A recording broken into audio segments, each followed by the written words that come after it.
सर्वांना नमस्कार. राजकन्या यूट्यूब चॅनलमध्ये आपल्या सर्वांचं स्वागत आहे. तर आमच्या घरी आज एवढा मोठा मासा आणलेला आहे. तर हे मासा नदीच्या पाण्यामध्ये सापडलेला आहे. तर आज ह्या माशाची आम्ही भाजी करणार आहेत. तर पाहू शकता किती मोठा मासा आहे. बाजारात ह्याची किंमत 300 ते 400 रुपये असेल, पण आम्हाला हा मासा नदीमध्येच भेटलेला आहे, म्हणून आज मी ह्याची भाजी बनवणार आहे. तर पाहू शकता किती छान मासा आहे, मोठा दट. तर आता आम्ही ह्याला लगेच कापायला व धुवायला सुरुवात करणार आहे. तर पाहू शकता मी मासा आता कशा प्रकारे धुवत आहे ते. हळदीनं काकडला होता मासा, तर आता गरम पाणी ओतल्यामुळे हा मासा सरळ झालेला आहे. तर ओतले की आता सगळं गरम पाणी झाले सरळ. आता कापताव का तिकडे देऊ तोंडाचे खाली तरी तोंड घ्यायचं तोंड खावतच नाही माशाचं. नाही नाही राहतात तर त्यानं सगळंच खात होतं.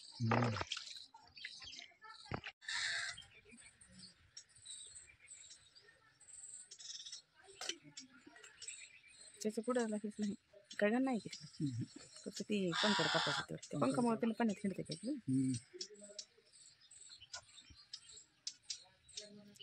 रक्त आहे की बिचारा.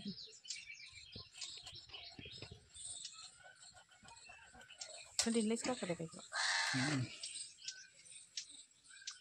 काय हाल ठेवण्यासारखं नाहीच मध्ये. तर मधून कापण्यासारखं नाही काय पुढे राहते इकडे. हे घ्या टोपल्यात टाका पाण्यात.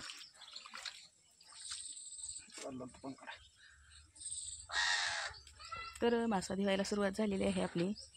तर करायचं पण आहे लगेच आता सकाळी सकाळी. तर माशासोबत सकाळी सकाळी तुम्हाला सगळ्याला पण गुड मॉर्निंग व शुभ सकाळ. आज आम्ही सकाळी सकाळी माशाचीच भाजी खाणार आहोत.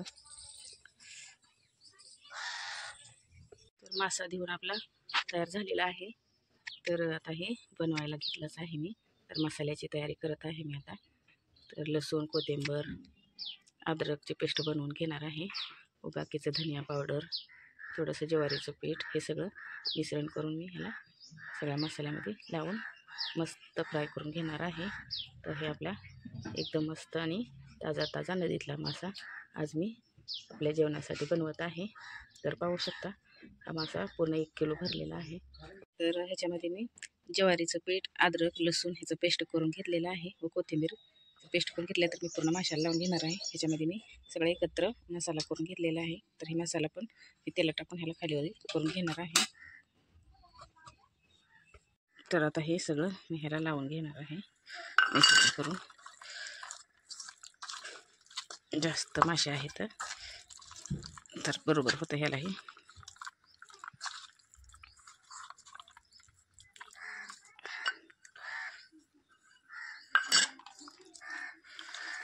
तर अशा प्रकारे हे लावून घेऊन ह्याला लगेच तळायला सुरुवात.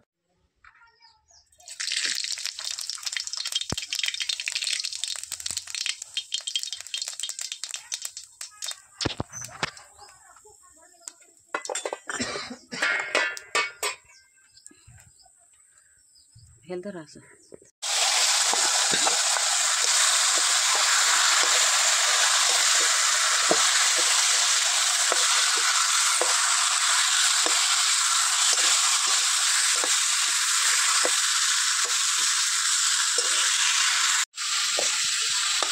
मस्त पैकी आपला मासा फ्राय झालेला आहे चुलीवर. तर थोडंसं पाणी टाकणार आहे त्याच्यामध्ये.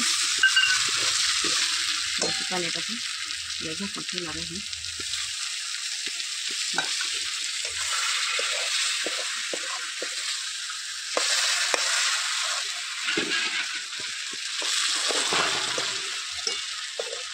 तर 10 ते 15 मिनिटं आपण असंच झाकून ठेवणार आहे.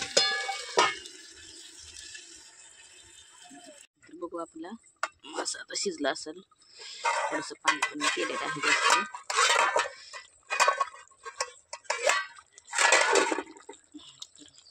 छान असा मासा आपला झालेला आहे शिजून तयार.